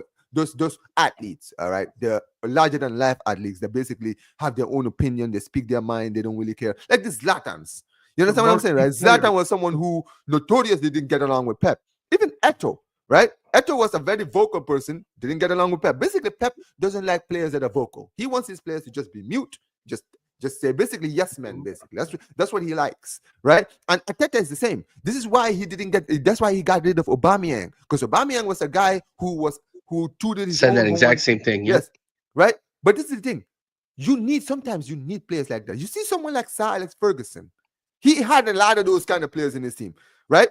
Even bro, they were throwing boots at each other in the United dressing room. Like, what the hell? If that ever happened at Arsenal, I'd be shocked. Yeah. Like if you know history, like think about a player like Cantona. They brought Cantona from Leeds. Cantona was literally one of the craziest footballers probably to ever play the game. Like at Leeds, they were trying to get rid of him because he was such a hardhead. Right. Sir Alex Ferguson brought this guy, literally gave him the best treatment that he could give this guy because he knew it was like, yo, when this guy's on the pitch, he's gonna win me league titles. That is what that's a manager I respect. I respect a manager who you can bring different kinds of managers every single time, right? And different kinds of players. He will find a way to accommodate every single one of the players and know how to deal with every single one of them. The thing with Pep and Arteta is, as much as Pep did well for my club, one thing about Pep was Pep didn't like people that challenged his authority. I don't want to be disrespectful, but he had that kind of like cowardice mentality. You understand what I'm saying, right? He didn't like confrontation. He wasn't someone like you see what Zlatan says about him. He's like, this guy doesn't have any balls. At the end of the day, because he is not one of these people that stands on business when it comes down to he's conflict averse. Yeah. Exactly. He doesn't like controversy. But that's the thing. Sometimes when you are a talented footballer, you have to just accept these players. Aubameyang was a player who was doing well for you, Dals, and UTJ and Uzi. He was your best striker. You can still haven't replaced this guy after all of these years. Yeah. You guys went and think about this for 1 second, TJ. You guys went and sold this guy to Barcelona for free. This guy was at my club for 6 months. 6 months, in 6 months, this guy literally arrived. From the moment he arrived at my club, he literally went bangers. Like I can't imagine you being Arsenal fans just watching him tearing it up. I try not. That was before YouTube. I try not to think about it. I think he scored 6 weeks. I think he got 6 goals in 6 weeks for Barcelona. Bro, he scored. I think it was his second game. He was his second game at Barcelona. He bagged a hat trick against, or a brace against Real Madrid, bro. Like, what the fuck? And they did the Dragon Ball celebration. Yeah. Aubameyang was the joker. Yeah. Go ahead, Ozzy. God, Ozzy. Ozzy, what were you saying? How many goals did he score? Was it 14 goals? Yeah, he scored. I think he scored the same amount of goals as games. Sounds right. Games played. Something crazy like that. I think he scored like 12, 13 goals. and the craziest thing is, you guys gave him to us for free. We ended up selling him for money. All because he has a chrome Lamborghini, bro. Arteta didn't like his chrome Lamborghini. He didn't like his social media posts with hawks and vultures on his arms, dripped out in Gucci and Balenciaga or whatever the shit it is. I mean, it's just, I want to get real quick, and I don't mean to interrupt anyone, but what Omar said with the Sir Alex Ferguson is 100% right. Sir Alex Ferguson could take that attitude of a player and digest that attitude, meaning like, I know you have attitude, but I have a bigger attitude, and you're going to do what I say, and you're going to perform on the pitch. Arteta doesn't have the balls to say those words. He does it because he's passive-aggressive in the way he deals with players, like backhanded compliment type shit, right? You did good, but, oh, that was outstanding, but, right? There's always like this room for improvement. Players get tired of hearing that, right? Players are like, I'm doing all I can for you, coach, but you're the one playing Thomas Partey, my CDM at right back, and you expect me to perform without the spine, right? And no player is going to say that. But Alex Ferguson would listen to players say that outside of the dressing room. He would take David Beckham aside, Ryan Giggs, Neville, the class of 92. He would talk to them individually and say, you are a part of a collective, right? He wouldn't talk about light bulbs. I said this. Right? He wouldn't have to take the class of 92 to Dubai to get results. Right? That's the difference between a manager and a coach. Alex Ferguson is a manager. Arteta is simply a coach. And let's be honest, not a fucking very good one. Mm-hmm. Decent, yes. Can get you wins on a nice purple patch, yes. But at the end of the day, the long haul of the leagues, the cups, we're talking 60 to 75 games a season. He is not the one to do it. And he's just proved that 2 seasons ago when he had 93% of the time in the lead in the Prem. Bro, this guy, he's a mid-table man. He's a mid-table manager, right. And I was just kind of having he's a manager. TJ, he's a manager for clubs that are trying to go ambitious for top four. Like if your objective is trying to get into Europe, trying to be a top 4 team, like Aston Villa, you know what I'm saying? Or like a West Ham who have ambitions of maybe being in and around those areas, he would be amazing for them. You understand what I'm saying, right? What would be insane to me? What would be very, very? I'd be very, very curious to see where he goes after this, because he will eventually go. Like there's no doubt about it. He will eventually go. The Cronkies will lose patience with him, and he will go. I'm just saying it's not going to be anytime soon. My question is how well do you think he does at a club without the resources that Arsenal have? That is a good question. I don't think he does well. I don't think he does well. Yeah, I mean, we need to see. My thing is, if he's Ipswich's manager, does he get along with Rory Delap? Can he manage a Rory Delap? Right? Yeah. Go ahead, Omar. Go ahead, Omar, man. I listen. That's actually a very good question. See, this is the thing with me. I don't rate Arteta. If I'm gonna be very real, I listen. I'm not saying he's terrible. I just don't rate him as so many of your people in your fan base try to rate him. Because I'm just like, people try to say, oh well, Barcelona we're looking at Arteta. No, that was news rumors. You understand what I'm saying, right? There was nothing in my club that came out linking us to Arteta. Because I read a lot of stuff that happens in my club. You understand what I'm saying, right? The thing is, they were trying to raise his stock. And let me be clear. If we hired Arteta, I can promise you one thing: he would not last a season and a half at my club. You understand what I'm saying? No. Because let me remind you something, TJ. While Arteta has been at your club, I've had, you know who my manager was when you guys hired Arteta? It was Valverde. Since Valverde, we had Valverde, Kike Setien, Ronald Koeman, Xavi Hernandez, and now Hansi Flick. 5 different managers, right? Xavi Hernandez arrived in the late 2021, took over from Koeman. He arrived a year, and he spent a year and a half at my club. And in a year and a half, he won a league and a Super Cup. And then last season, he went trophyless. You know what happened to him? He got sacked after he won the league the season before. Yep. This is why I'm telling you, Arteta would not survive at my club. Because at my club, you think we're going to spend 2 years trophyless? Nah. You don't, like, you'd be lucky to survive a season trophyless at Barcelona. I'm being dead serious. Like, it's very rare, very, very rare for managers at my club to go trophyless in a season and now and keep their job. Very, very, very rare. For sure. Barcelona is by far one of the toughest managerial positions in world football, without a doubt. Yeah. Because the expectation is to win. Madrid as well. Everything. Look at Ancelotti right now. I'm hearing Madrid fans saying Ancelotti out. This is the guy that just won them a Champions League last season. Yeah. Well, but they have the power, Omar, to replace him and bring in Zinedine and Zidane again. And that's the power of these bigger clubs, like Barcelona, is they can lose a big name and bring a big name right in. But no, Arsenal, we have to go the experimental route because we have to please Arteta's ego. But I get it, man. I totally get it. All right. Yeah, Capo, big up every single time. We're gonna close out here in about 10-15 minutes, but we gotta give Capo the floor. How you doing, my guy? You're on mute. You're on mute, my friend. Hit the mute button. This guy's on mute. He's got it. Go ahead. Fire off. We can't hear you. We still can't hear you.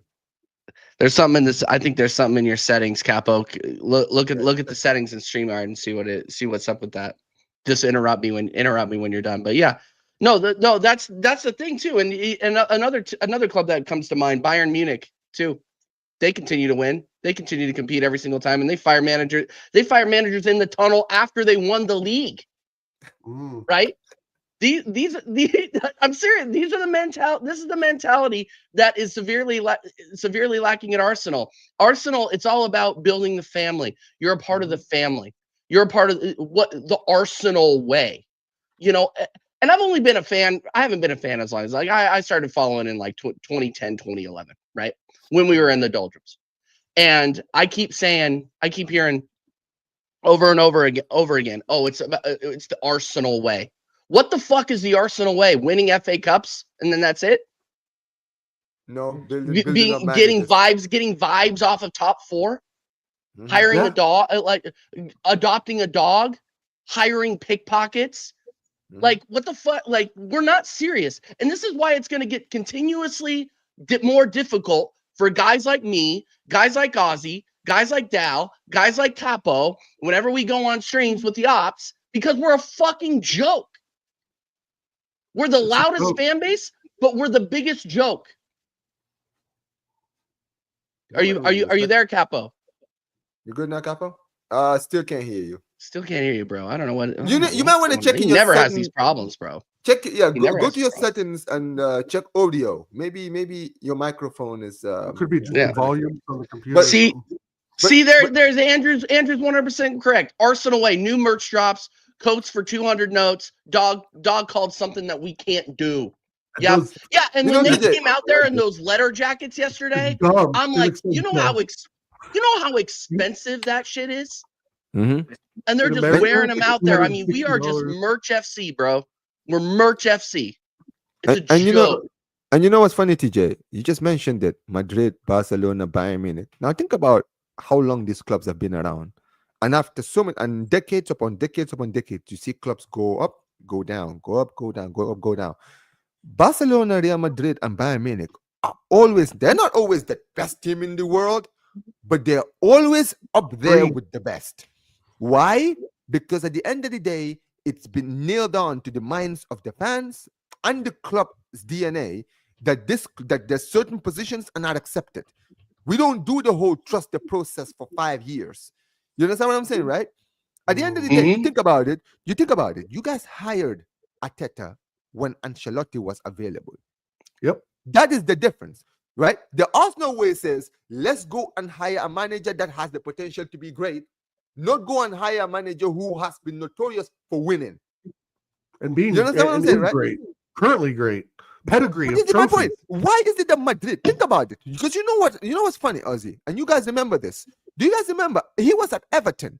People were saying that Ancelotti was finished. The fact that Real Madrid, after Zidane left, Florentino Perez looked at all the managers in the world and looked at Everton and said, Everton, we want Ancelotti back.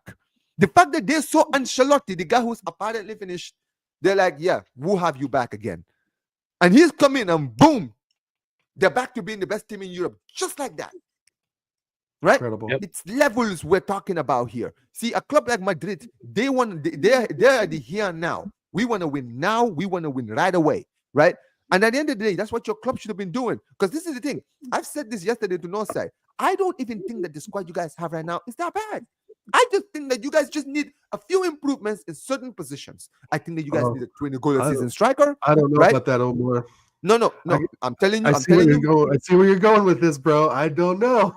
No, listen, don't get it twisted. There is some players I would definitely sell from this squad. But let me be clear, right? Like Ozzy wants to get rid of 14 of them. But that's my point, right? There is still a lot of players that need to be getting rid of. But I look at the core of your team, like some of the key players in your team, right? Like the Sakas, like the Odegaards, like Gabriel, Saliba, all of these players, right? And I think about like your current squad right now and how basically the league is looking right now. I'm like, if you guys had a 20-goal a season striker, I think that you guys would have been much more scarier. You understand what I'm saying? Like a guy who's notorious for putting the ball at the back of the net. And for God's sake, go and get a left winger and bench Martinelli. Because this guy's been stinking out the place for over a season and a half now. Still being played by your manager. The arrogance of your manager to still keep this guy. And you know what's going to happen, TJ? And I'm sure you guys, everyone here, you're all Arsenal fans, you know this. If this season is over and you guys don't win a trophy, Saliba is off to Madrid. I want you guys to realize that he's gone because Saka's head starts turning as a result too. Yeah, because Madrid right now, where is Madrid's biggest weakness right now? Is their defense. Militao is out. Rudiger is the only player that is available. Asensio, the youngster, is there. Alaba looks like he's going to retire because he's still not returned, right? Basically, they need defenders. And who is the most in-demand defender in the world right now? I'll give you a guess. He currently plays for your club. There you go. Yeah. And you know what's funny? Madrid have already started scouting him now. We know that they are currently looking at him. I have no doubts that we're going to lose Saliba and Gabriel. It's just a matter of when and when the money's right. If Madrid really take a look at their defense and say we can spend, let's say, 100 mil on Saliba and 85, 75 mil on Gabriel, Arsenal are going to take that in a heartbeat. Yeah, I mean, because it's more about Arsenal being, I've said this before, and this breaks my heart. It's going to break some hearts of people like Andrew, etc. Arsenal is a stepping stone club. It is a club that, yes, you may be good here and there in certain leagues. You go to Arsenal for 4 or 5 seasons. Hopefully your stock rises, and then you go off someplace better. But that's not Arsenal. But that's Arsenal's fault. Right. Stepping stone. That's a stepping. But do you see where I'm coming with this, right? No, I get you. Arsenal, it's like, oh, okay, that's a boost in my career. But how many of those players, maybe outside of Declan Rice and Odegaard, that really, really want to be at Arsenal? I think Saliba and Gabriel do. I just don't get the vibes from even like Havertz and Martinelli at this point, even Moreno at this point, that they even really care. I don't know how much they care. And again, the Saka thing's a big deal. If it's not Gabriel or Saliba even, I've said it before, Saka could look at Liverpool. And I don't think he would go to I've said it before too. I don't think he would go to a Premier League club. But you would go. I mean, I could see him going out to Bayern Munich. You could see him going out to La Liga and cooking. You could see him going out to Serie A and cooking. Like this guy replacing Salah with Saka. You don't think that can happen? I hear that, but I agree with TJ in this point. I think I don't think Saka would want to play Yes. for another Premier League club. Yeah, I think that the kid in him would want to be respectful to Arsenal, and if he does want to leave, I think that if it's very likely, honestly, if he does leave, it wouldn't surprise me if he went to like a Bayern Munich. Because Bayern Munich, Surafel, you got a good point here too. Yeah, and that's the thing. At the end of the day, this is exactly TJ what I'm talking about. Surafel literally mentioned this because remember, this is the reason why all these players that you just see right here, all of these guys left. Because you know why? Yep. They believed in Arsenal. When they arrived at Arsenal was a serious club, winning league titles, challenging for leagues, Champions League finals, all of those stuff. But then as the years went by, and then they started realizing, wait a minute, we are continuously stuck in the cycle of top 4 every single season, and we have ambitions to be better. At some point, when they realized that this club had no ambitions for that, they left. Every one of these guys left. And right now, unfortunately, it's honestly baffling to me because, like you just mentioned, Arsenal is the third most successful team or the second most successful team in England. You understand what I'm saying, right? Third, right? You think about that for 1 second, right? At the end of the day, a club like Arsenal should never be a stepping stone for any footballer. You understand what I'm saying, right? You should be honored to want to wear the Arsenal jersey. But the problem is, your club has tainted the honor of your jersey. And don't get it twisted. This is a club with a lot of history. But now, modern day footballers or modern day people, they don't see the Arsenal that a lot of OGs know about. You understand what I'm saying? Because I started watching football, TJ, back in 2005 when I was like 7, 8 years old, right? And getting into watch football, I got to see, in my younger years, I got to see Henry, I got to see Lumberg, I got to see all of those guys in the 2005-2006 Champions League final. That Arsenal team was the most, bro, I used to love watching that Arsenal team. And even after that, like when you guys had Fabregas and all those guys, you guys were still entertaining. But slowly, I just started seeing you guys losing all these players to clubs like City. Because I remember when City were bought, and I was like, well, why are these players leaving Arsenal for City? Because City was a mid-table team at the time. But then as it dawned on they had a project. They had a new owner. Obviously, you know the story, Omar, the rich, multi-billionaire sheik, and they had a real project. They went from Joey Barton and Danny Mills to Nasri and Yaya Toure, who I believe Yaya Toure is one of the best midfielders ever to play in the Premier League. He was phenomenal at Barcelona as well. Underrated. I swear to God, that guy doesn't get enough respect. I don't want to divert, but Yaya Toure, the fact that there is a statue of David Silva, they talk about Aguero, they talk about all of these players, even De Bruyne. The fact that Yaya Toure doesn't get mentioned is a disgrace. This guy is literally one of the biggest reasons why they are where they are now. If you think about it, because when he arrived, City were not as serious. No one was really taking City that seriously until he arrived and actually made them like a scary team in England. Yeah. And then you started seeing all these other players started flocking into the team. But then it is what it is, man. Yep. Ozzy, any final thoughts, dude? I'm fading. My cold is starting to catch up with me. Final thoughts, Ozzy, my guy.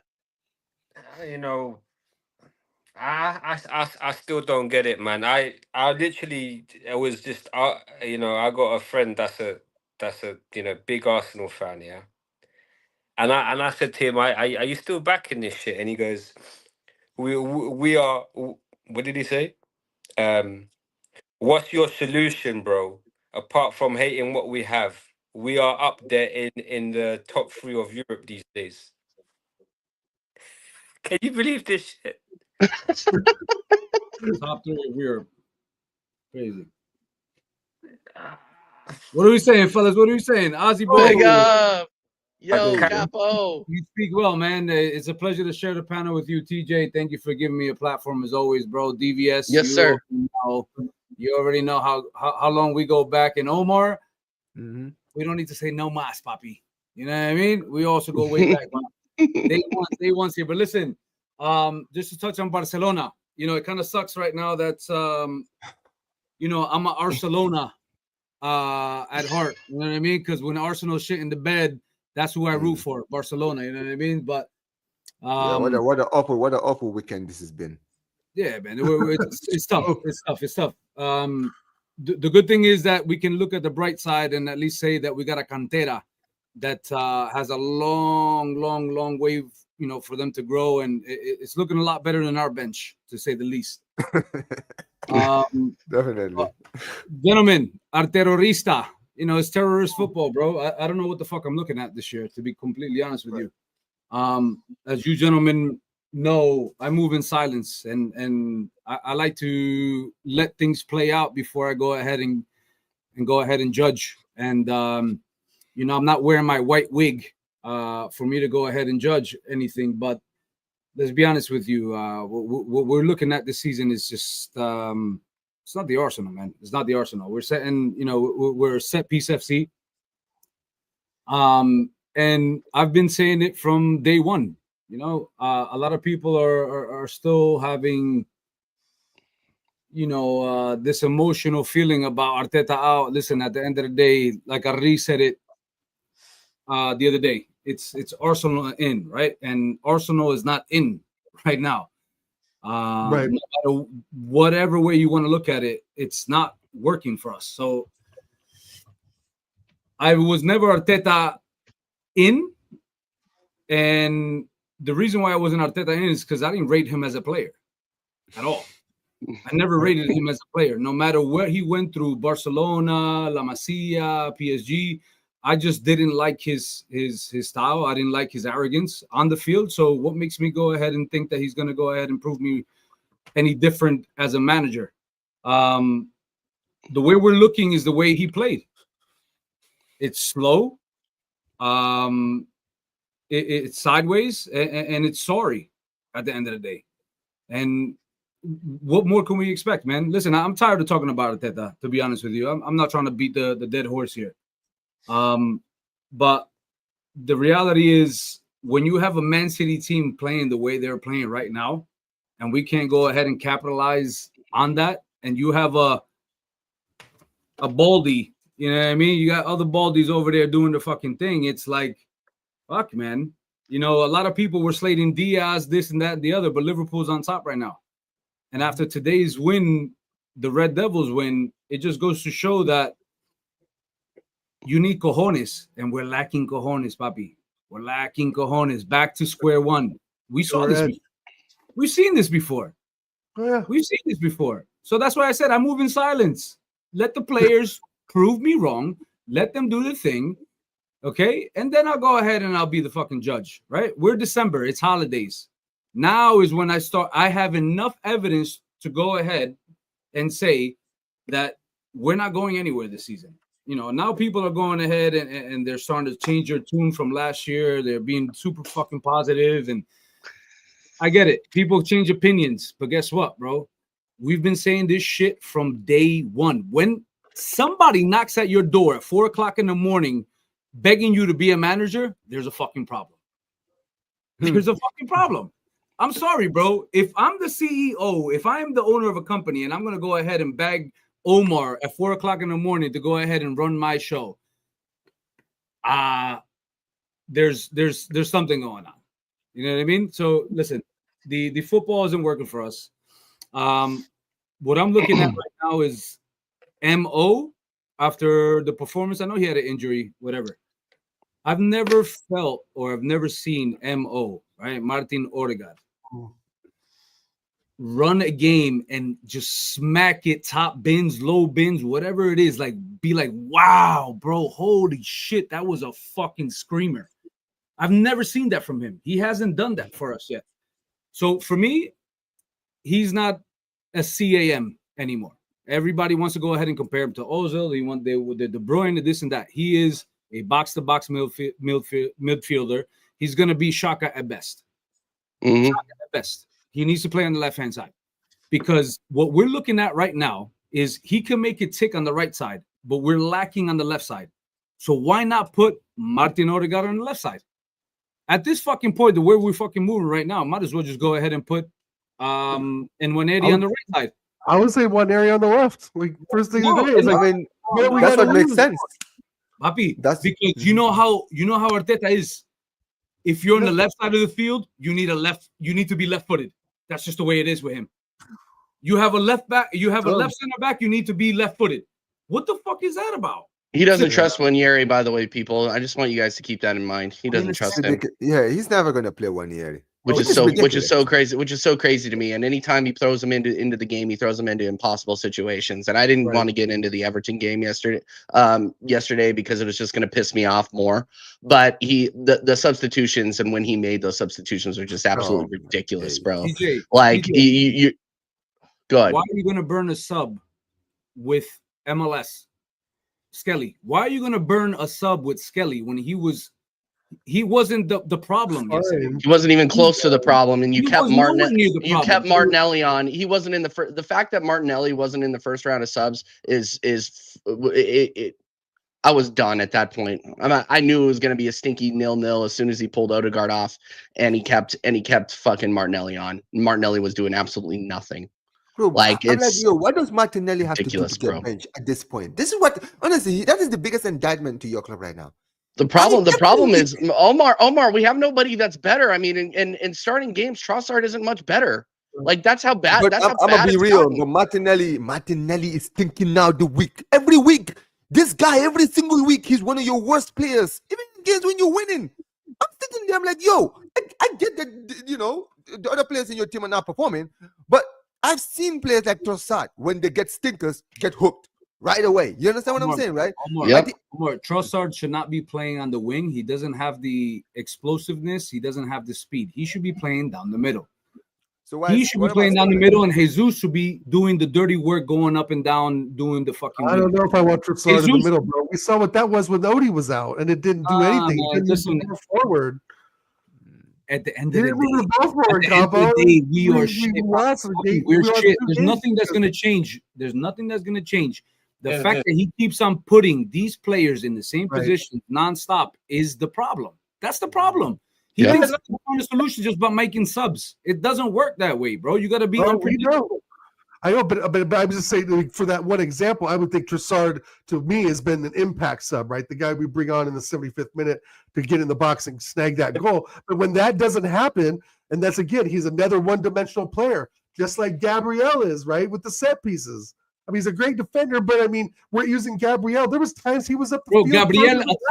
Gabriel attacked more than Jorginho, Odegaard, and all of them in the second half. You might as well put Gabriel and give him Gabriel, reverse the 6 and give him the 9. My thing is this. We haven't been consistent, gentlemen, and I think a lot of people are starting to realize that with everything else going on around us, we are not what we thought we were. And the reason why I stayed shut is because show me that you actually mean what you want to do. And in the summer, the club didn't show me that they were serious. Simple as that. As soon as I saw Merino, which I thought, okay, he's gonna come in and do a role, whatever role that fucking is, he's another body. We need depth. We had Sterling. Panic buy. Let's be honest. Loan. Another favor. Right? And then we had Calafiori, Aura Fiori, right?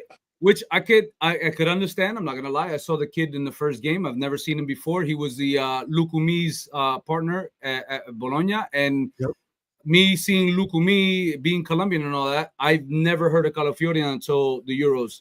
So literally, I said this. I swear, Capo. I said this to Northside yesterday. I said, you know what's funny? You see the whole Calafiori thing. Before the Euros, how many of you here actually knew who Calafiori was? Nobody knew who he was. That's what I'm saying. I'm Colombian and I follow Lukumi, and I didn't bother to see who the fuck Calafiori was because it just didn't stand out. What were you saying, Ozzy? Go ahead. I think you're muted, buddy. Go ahead, Ozzy. Ozzy, I think, are you muted? Muted. No, he's good. Just let him go.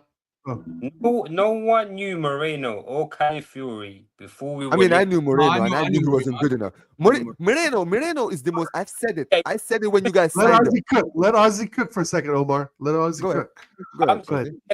As the Arsenal fan base, these two guys, no one knew them. Respectfully, Omar, I can understand. You watch the Spanish.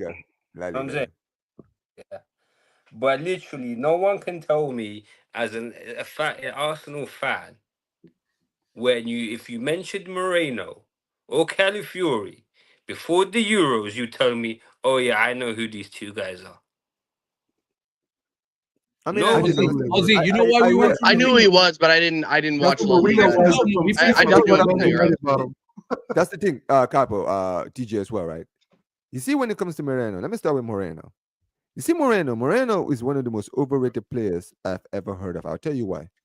Because like you just mentioned, I watch La Liga. This guy, he came to the league, had amazing partnership with Zubamendi, and basically Zubamendi was the guy. He is the guy in that midfield, right? And what Mikel Moreno was an amazing partner, right? And they had one of the best dynamic midfielders in the league, right? That was incredible. But anyone who watched Real Sociedad always knew that the real baller in that midfield was Zubamendi. You understand what I'm saying, right? Target. That was our original target. That was exactly why we got Marino, because Zubamendi said no. And that is my point. said no to For Liverpool, me, too. when you guys signed them, I remember because me and Lee, I was with Lee and Noah, right? And me and Lee agreed that the Moreno signing doesn't make any sense. Why didn't, if they wanted a midfielder, why didn't they go in for Zubamendi? Like, you're going to Real Sociedad to sign a player, right? Why didn't you go and sign Zubamendi then? You understand what I'm saying, right? And we sat there, we said, this guy's going to flop at your club. He's not going to be what you need, because everybody was just hyped up because this guy scored in the quarterfinals of the Euros against Germany, right? And everyone was just hyping up. And the same thing with Calafiori. Calafiori went to the Euros. I watched Calafiori during the Euros. He didn't do anything that I can sit there and say. He looked good in the first game against, who was it, Albania? Albania. But then he scored an own goal. And then he scored an own goal against Spain. It was unlucky. It was unlucky. But you get my point. But my point is, would you consider him as one of the best defenders in the Euros? No. He was just a capable defender that did a job. Just like any other. Guess what? Bring Calafiori in before Zinchenko. And on that left back note, where the fuck is Tierney? He's never going to play for us. One of the things that I'm noticing is that we don't overlap anymore. This whole inverted shit flooding the midfield. I coach U5, U6, U7, all the way through U18. Right? I got a bunch of fucking teams and I'm loving it. That's my passion, right? I'm not playing anymore, so I'm going to go ahead and give back to the game. But guess what? A novice coach, a novice manager like myself knows that if you want to go ahead and exploit the middle of the park, you have to stretch teams out. How the fuck are you going to stretch teams out? By playing down the wings. If you're going to invert your left back and your right back to go ahead and flood the middle, it's going to be congested to where you have Martinelli, Trossard, or Saka, right? Going ahead and just spamming crosses. That's not going to work, bro. It's not going to work. If you're not going to have an overlapping left back or right back, what are we doing? Especially with Everton. You know how Sean Dyche does. He loves playing against us. Burnley did the same shit against to us. Dwight McNeil took. I remember to fucking Koski. He knows that when it comes to the Arsenal, just park the fucking bus FC. We're gonna go ahead and back. Yep.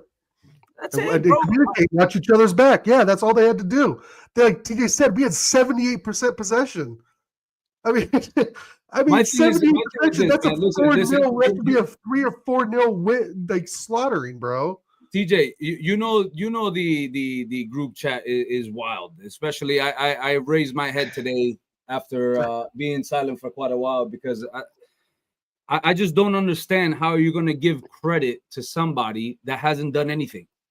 The problem with that group chat is that there's so many people that put stocks into Arteta. They're not willing to admit that they were wrong, bro. But that's just now you're showing me your true colors, bro. That's what you're showing me. You're showing me your true colors now. Now you got people. I'll call them out. I don't give a shit. You got people like Ashraf out there now talking about how he's Arteta out, and I'm like, bro. The amount of glazing that I've seen you do. Up to you, Ash. I enjoyed your I enjoy Ash as well. Your analysis is top notch, but you're just showing a different light now where you can't accept the fact that we need to fucking move on. What are we doing here? What are we doing here? Nothing's gonna happen in January. And if it does,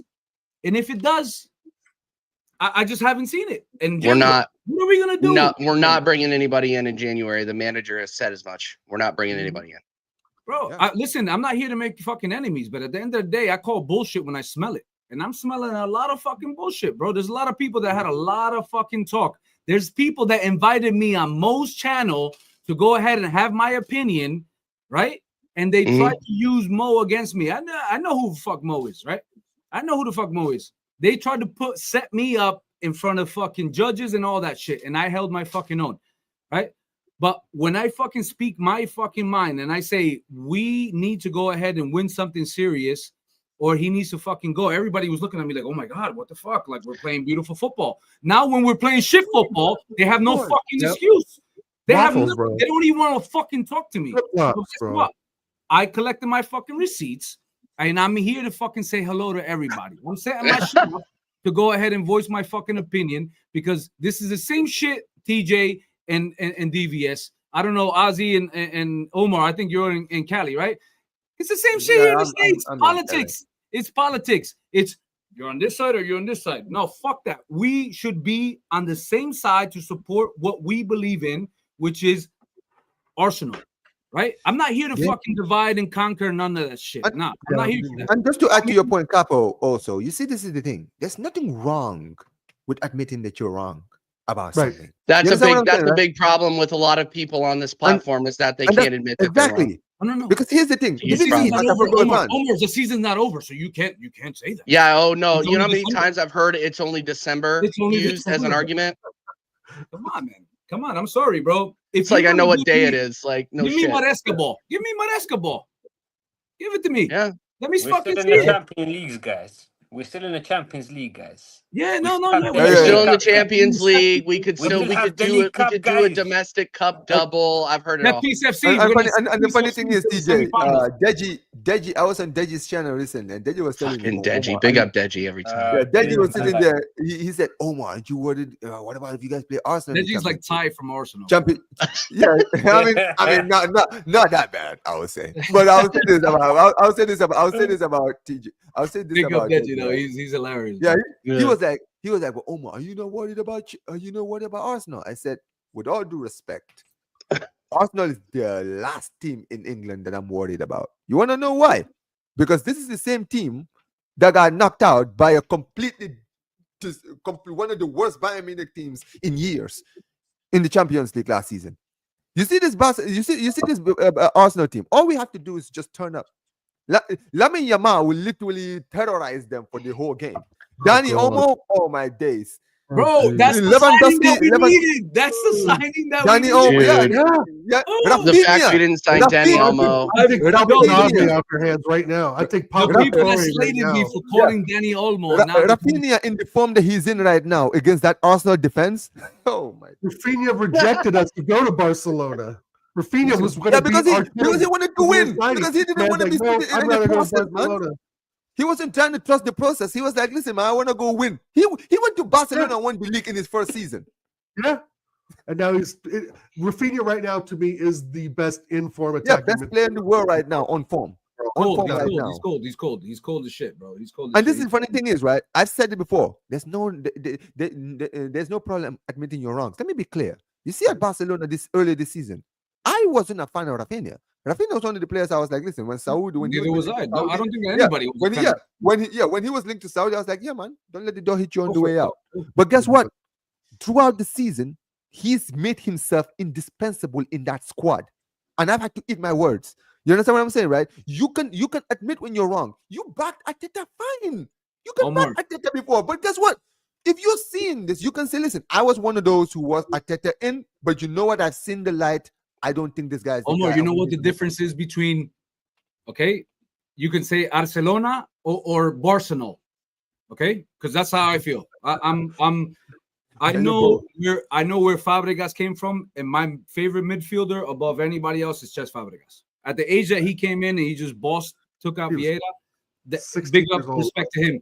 I don't care if he went to Chelsea. That's Arsene Wenger's problem, right? That was our loss. Oh yeah, that is true. What I'm getting at here is there's a difference between Barcelona and Arsenal. The biggest difference is if you don't cut it at Barcelona as a professional, you're staying at Barcelona through the shit, through the good times, through anything. At Arsenal, if you don't win, you are leaving. That's just the simple factor. And I fucking said this for time.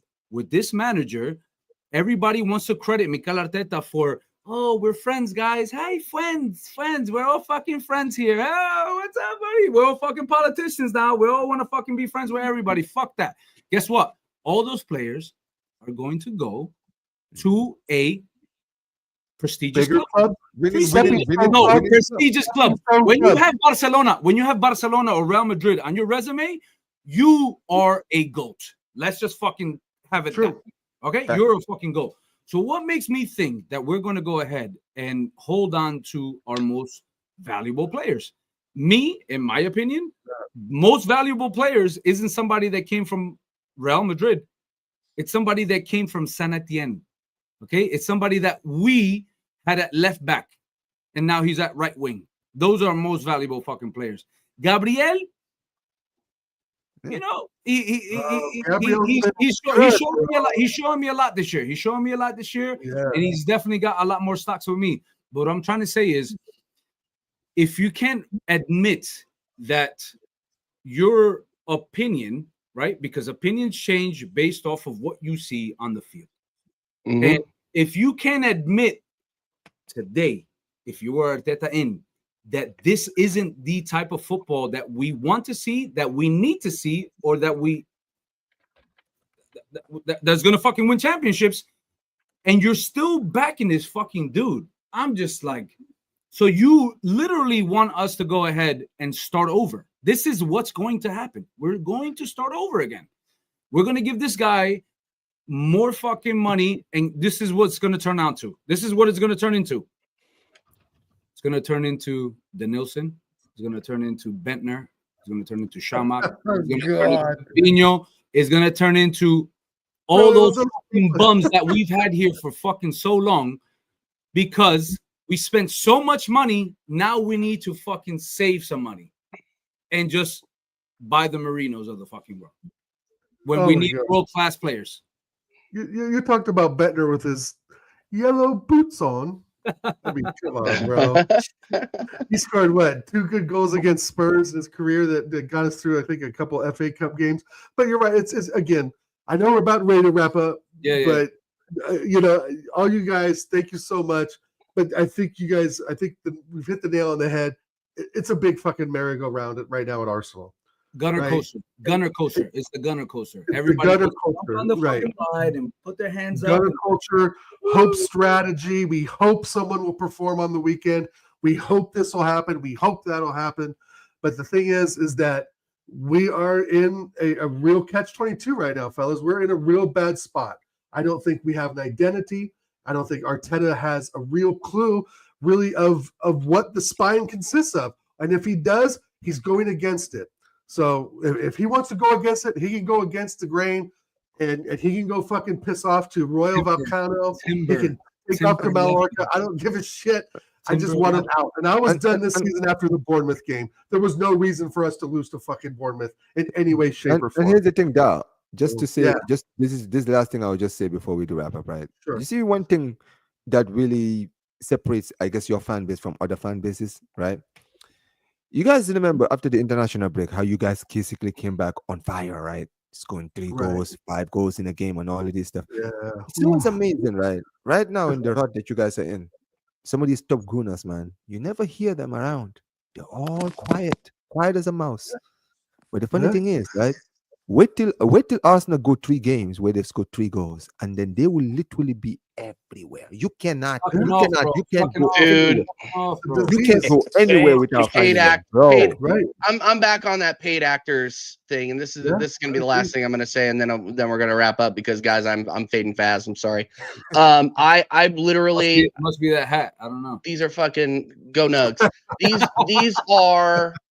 These are paid actors. I mean, you have, and I've met these guys, and these are not people that are out there to support the club. These are people that are out there to make money. Like this is the beginning and the end of it. I've met Robbie. I've met Julian. I've met Dan. I've met them outside of the stadiums. They are there to make money. The problem is that other people do not realize that.